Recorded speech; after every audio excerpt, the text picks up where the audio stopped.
말씀과 기도로 일어납시다 라고 인사하겠습니다.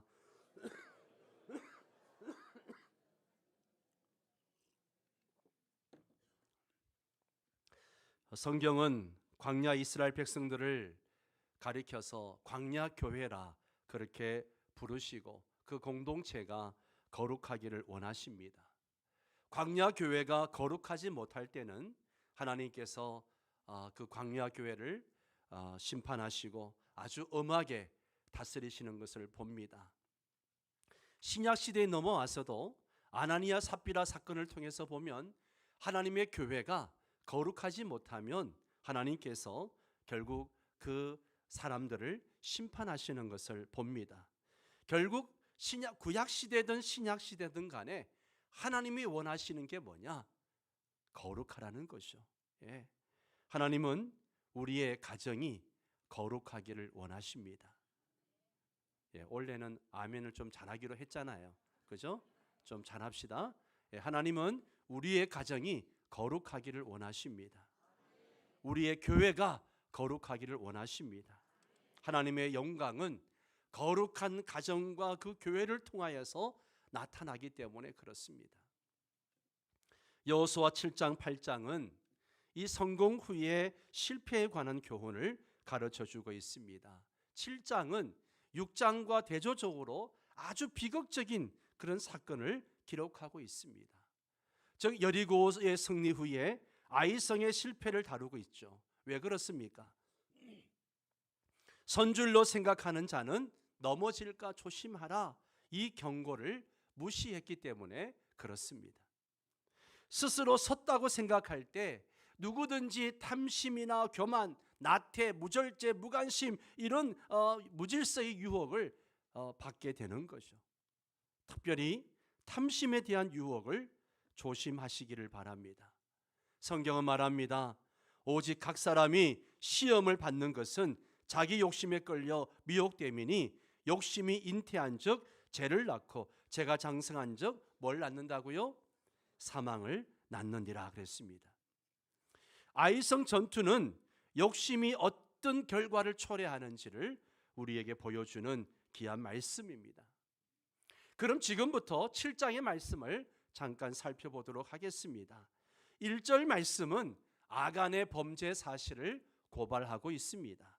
2절에서 5절까지는 아간의 범죄로 말미암아 아이성 전투에서 비참하게 패한 사실을 우리에게 알려주고 있습니다. 그리고 6절부터 14절까지는 하나님께 옷을 찢고 기도하는 여호수아에게 하나님이 나타나셔서 이스라엘이 왜 패했는가, 그리고 해결 방법이 무엇인가, 여기에 대해서 말씀하십니다. 15절부터 26절까지는 범죄한 아간을 심판하는 이야기로 기록되어져 있습니다. 다시 1절 말씀을 보면 하나님께 온전히 바친 물건을 훔친 사람이 누구인가를 말해주고 있죠. 누굽니까? 아간이죠. 아간, 히브리어로도 비슷합니다. 아칸. 예. 이름의 뜻이 뭔가? 골치 아픈 사람, 고통의 사람, 이런 뜻을 가지고 있어요. 부모가 어떻게 지 아들 이름을 이렇게 지었을까 하는 생각을 해보게 됩니다. 어쨌든 아간, 골치 아픈 사람, 고통을 주는 사람입니다. 하나님께 바친 것을 훔쳤다가 이스라엘 공동체에 치욕을 안기고 또 그리고 그 가족을 악을 골짜기에서 돌무덤이 되게 만들었던 장본인입니다. 그가 훔친 물건이 21절 22절에 보면 시날산 외투 한 벌, 그리고 은 200세겔 50세겔의 금덩이 하나를 훔쳐서 자기 장막 밑에 감추어 두었습니다. 우리는 지난 시간에 여호수아 6장 19절 말씀을 통해서 은금과 동철 기구를 모두 하나님께 바쳐야 한다라고 배웠습니다. 여리고성을 점령할 때에 그 성 안에 있는 은과 금과 동철 기구는 하나님께 바쳐라, 그렇게 명령하셨습니다. 그런데 지금 아간이 그 은과 금을 훔쳤습니다. 이것이 하나님의 진노를 샀던 것이죠. 우린 여기서 한 가지 질문을 하게 됩니다. 왜 하나님께서 아간의 문제를 아간 개인의 문제나 가정의 문제로 다루지 않고 이스라엘 공동체의 문제로 다루고 계실까 하는 거죠. 한 개인의 범죄인데 왜 이 문제를 이렇게 이스라엘 전체에게 고통을 주는 걸로 다루고 계실까 하는 것이죠.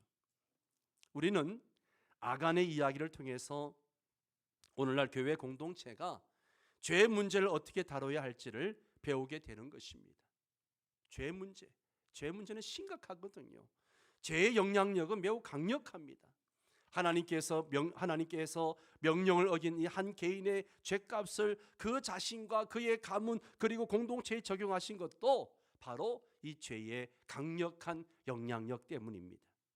만약 죄를 범한 사람에 대해서 조치를 하지 않는다면 그 죄는요, 가장 가까운 사람들에게서부터 시작해서 서서히 그 공동체 전체를 죄로 물들게 만드는 것입니다.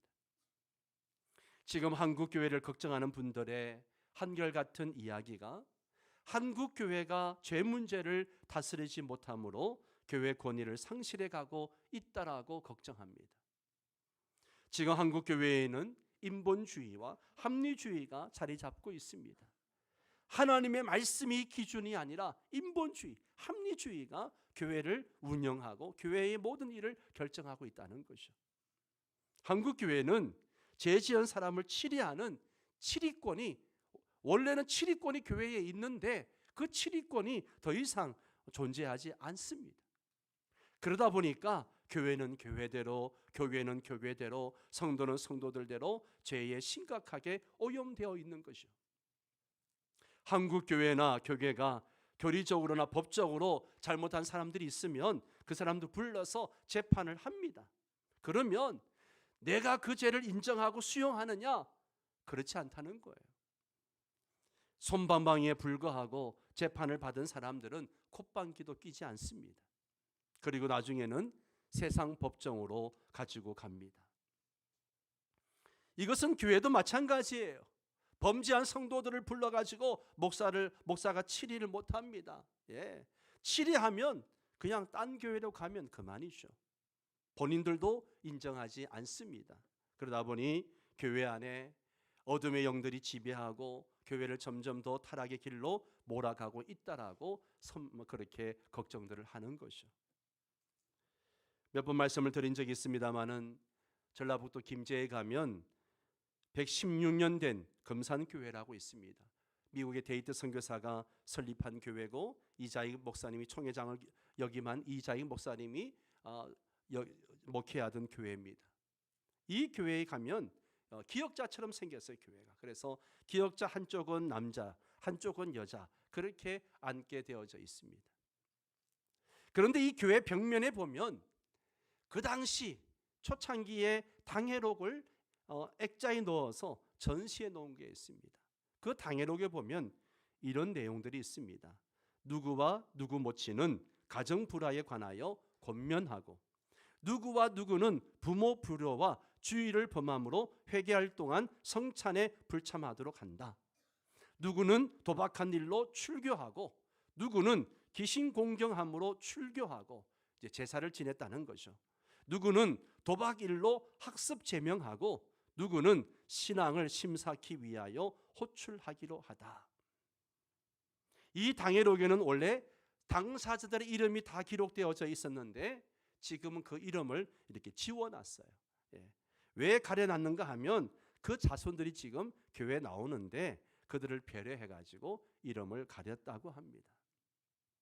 저는 이것을 보면서 한국 초대교회들이 얼마나 거룩한 공동체였는가, 얼마나 죄를 철저하게 다루었는가, 이걸 알 수가 있습니다.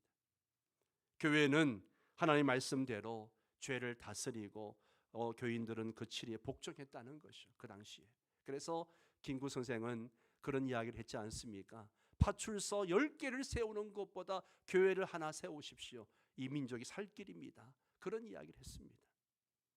지금 한국 교회가 이렇게 가정 불화, 부모 불효, 주일 성수, 도박, 귀신 공경한 문제, 술 문제를 가지고 치리한다고 해보세요. 아마 매일매일 치리해도 끝나지 않을 거예요. 그리고 교회는 조금 더 잠잠할 날이 없을 겁니다. 여러분, 우린 주님의 경고를 기억해야 됩니다. 마태복음 5장 29절 30절 우리 경건한 마음으로 이 말씀 한번 읽도록 하겠습니다. 만일 네 오른눈이 너를 실족하게 하거든 빼어내버리라. 네 백체 중 하나가 없어지고 온몸이 지옥에 던져지지 않는 것이 유익하며 또한 만일 내 오른손이 너를 실족하게 하거든 찍어내버리라. 내 백체 중 하나가 없어지고 온몸이 지옥에 던져지지 않는 것이 유익하니라. 아멘, 아멘. 우리 이 말씀을 경고의 말씀으로 받아들여야 돼요. 심각하게 받아들여야 됩니다. 지금 하나님은 아간 한 사람의 죄를 한 사람의 죄로만 취급하지 않습니다. 한 지체가 죄를 지었으므로 온 지체가 지옥 형벌에 떨어지는 것처럼 아간 한 사람의 죄가 하나님의 진노를 불러일으키고 있습니다. 하나님은 죄의 영향력을 아시기 때문에 그만큼 죄를 철저하게 징벌하기를 원하십니다. 죄는요, 누룩과 같습니다. 가루에 누룩을 넣으면 모든 가루에 누룩이 다 퍼져가는 것처럼 죄는 누룩과 같습니다. 한 지체가 죄악 가운데 빠져 있다면 무관심해서는 안 된다는 거예요. 남의 일이 아닙니다. 우리 공동체를 위한 일입니다. 가정을 위한 일이고 구역을 위한 일이에요. 그 한 사람 때문에 한 공동체가 죽느냐 사느냐 이게 결정되어지는 거예요. 다른 말로 하면 한 사람이 축복의 통로가 될 수 있고요, 가정의 통로가 될 수도 있다는 거예요. 여러분의 가정에 축복의 통로가 될 수 있고, 가정의 저주의 통로가 될 수 있고, 구역에 축복의 통로가 될 수 있고, 저주의 통로가 될 수 있어요. 나 한 사람이요. 예, 나 한 사람이. 예수님은 마태복음 18장 15절 이하에서 네 형제가 범죄하거든 이렇게 하라 하는 말씀하신 적이 있어요. 우리 한 절씩 교독을 하겠습니다.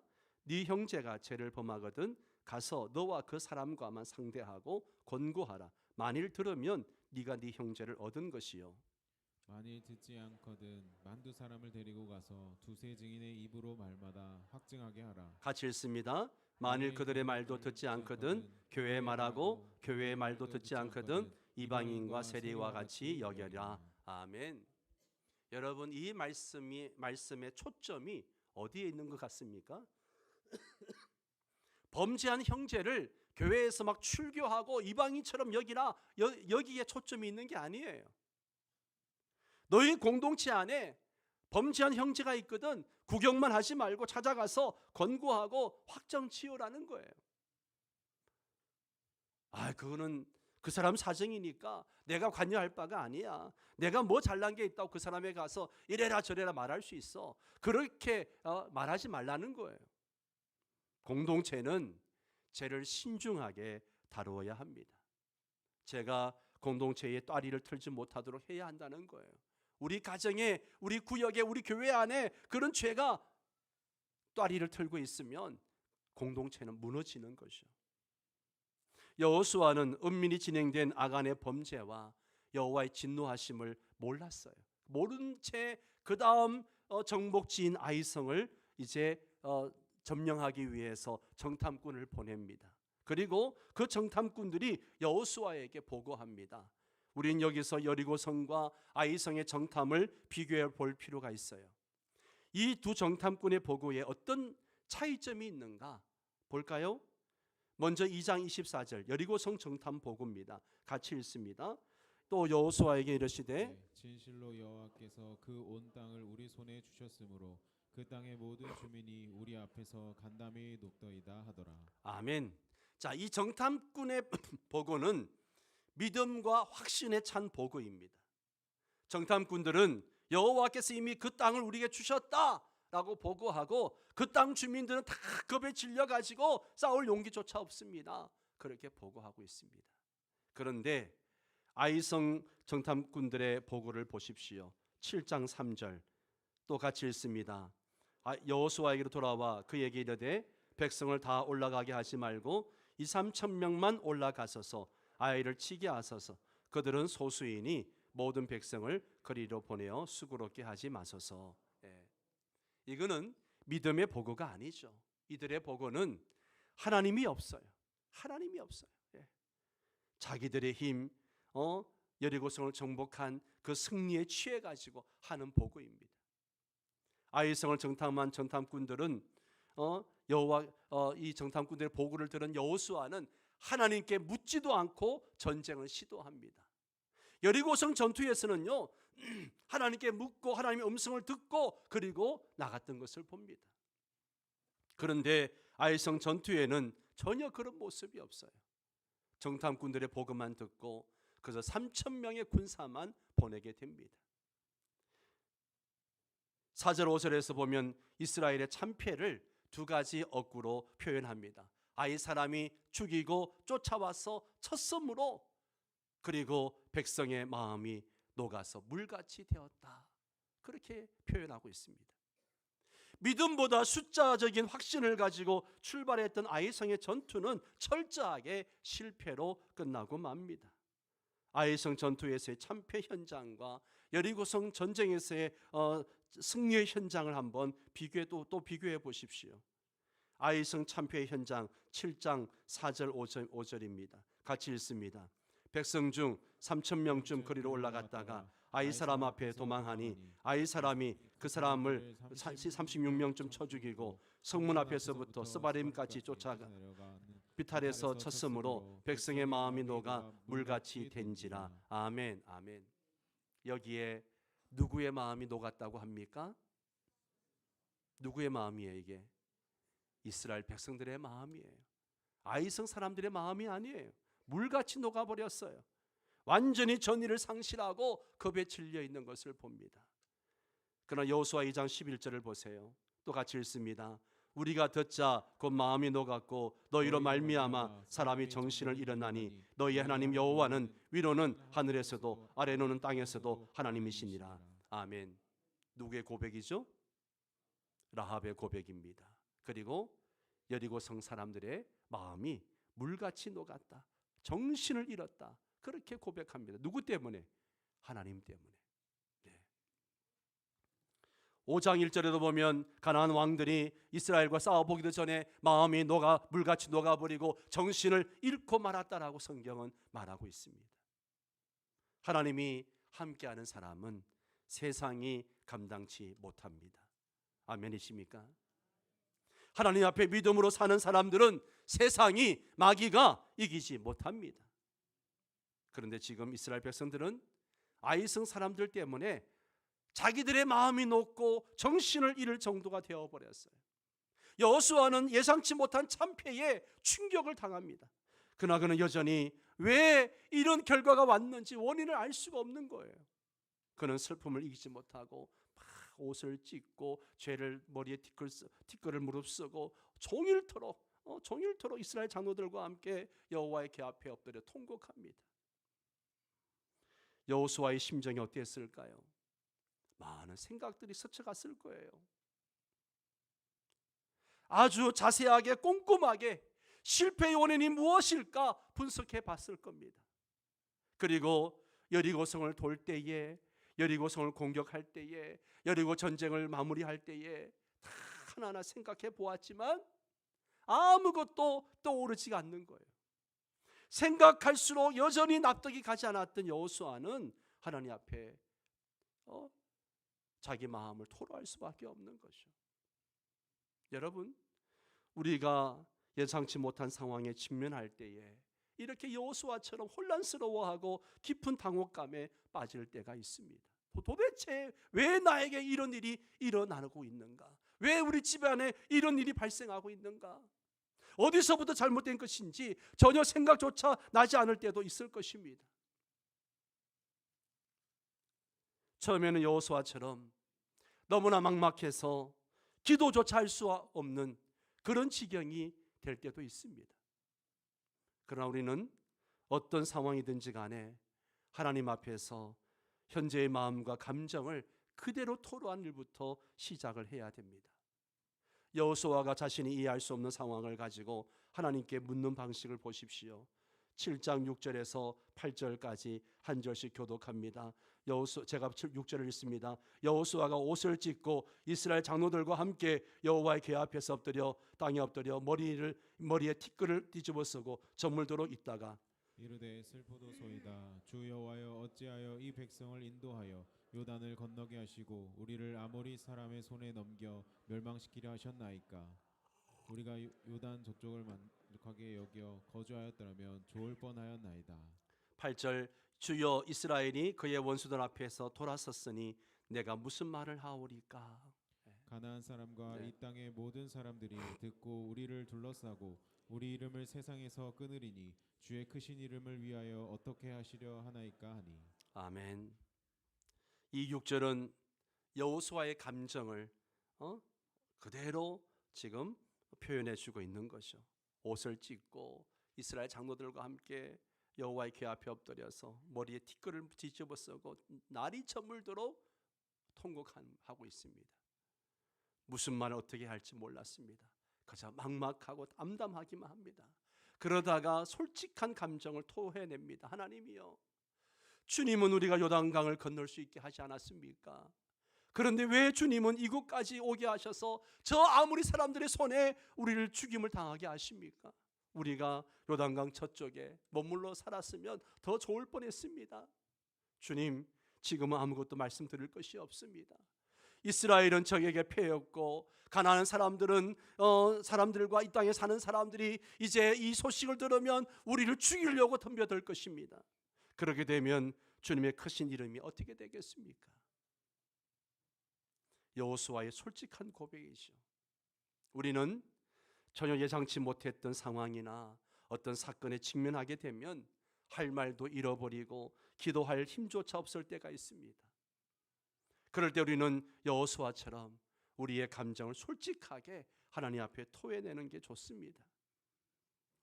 여호수아는 자기의 솔직한 감정을 하나님 앞에 토해내면서도 그의 관심은 하나님께 있었습니다. 하나님의 영광, 하나님의 이름이 욕되지 않을까, 여기에 관심이 있었어요.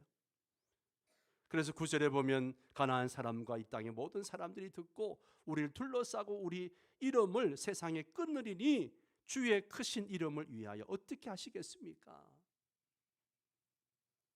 우리가 망하는 것은 고사하고 주님의 이름이 욕을 당할까 봐 걱정하는 여호수아의 마음을 보게 됩니다.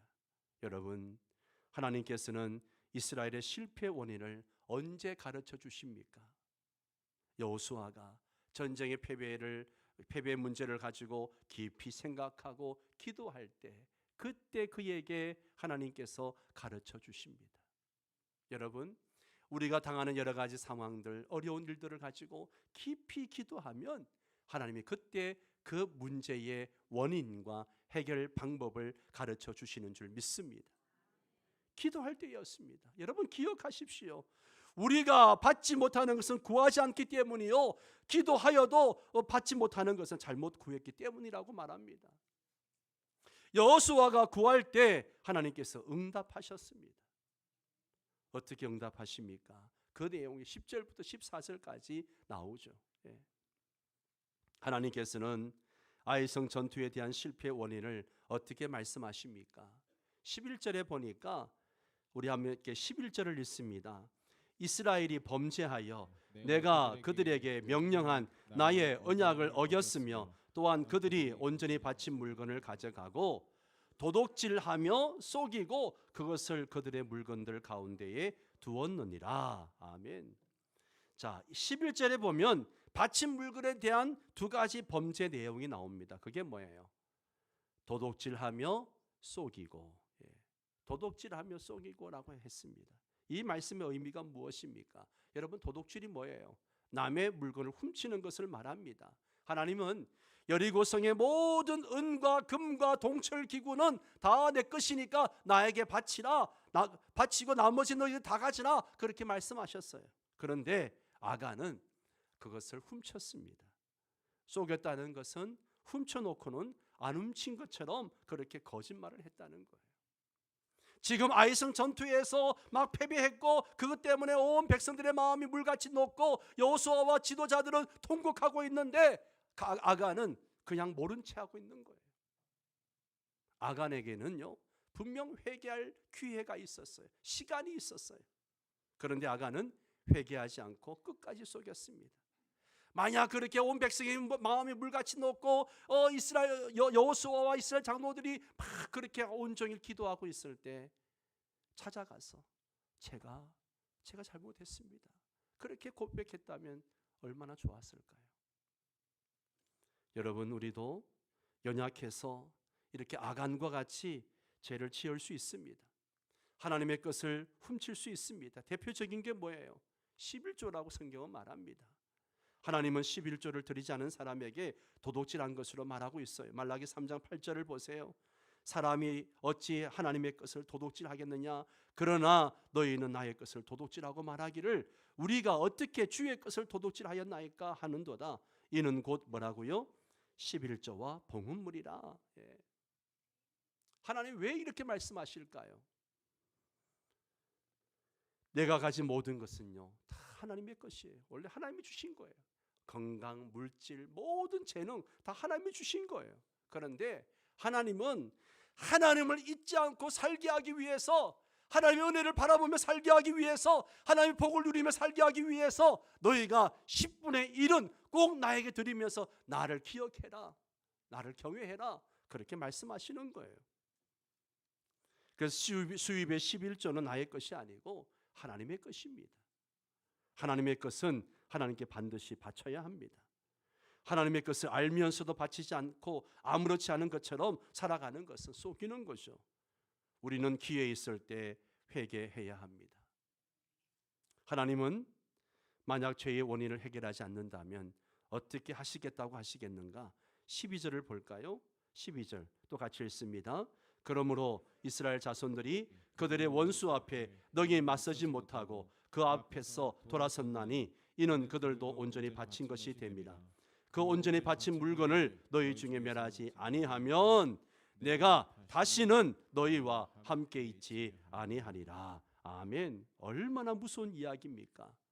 적들 앞에서 피하게 될 것이고 내가 다시는 너희와 함께 있지 않겠다. 여러분, 성도는 하나님의 은혜로 살아가는 자들이에요. 그런데 그 임마누엘 하나님이 함께하지 않는다면 그 인생은 실패한 인생이죠. 그렇지 않습니까? 내 안에 죄가 있으면 하나님은 나와 함께하지 않으시겠다는 거예요. 우리 가정에, 우리 공동체에 죄가 있으면 하나님은 함께하지 않습니다. 이건 엄청난 형벌입니다. 그래서 하나님은 여호수아에게 이스라엘 공동체 안에 있는 죄의 근원을 발견하는 방식과 제거 방식을 구체적으로 말씀하고 계십니다. 13절에는 이스라엘 백성들에게 거룩을 요구하십니다. 이 거룩이란 말이 계속 반복해서 나오는 것을 봅니다. 너희가 거룩하지 아니하면 원수들 앞에 너희 맞서지 못하게 될 것이라는 거예요. 성도는 거룩해야 합니다. 아멘. 성도는 거룩해야 돼요. 하나님의 백성이 거룩하지 않으면 사탄을 대적할 수 없습니다. 세상을 이길 수 없습니다.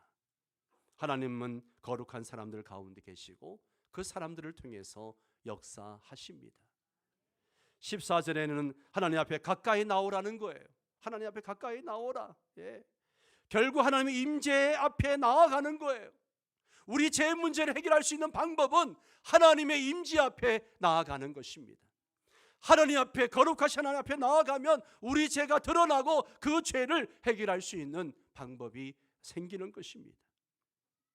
죄인들이 거룩하신 하나님 앞에 나아갈 때에 우리는 죄를 용서받을 수가 있습니다.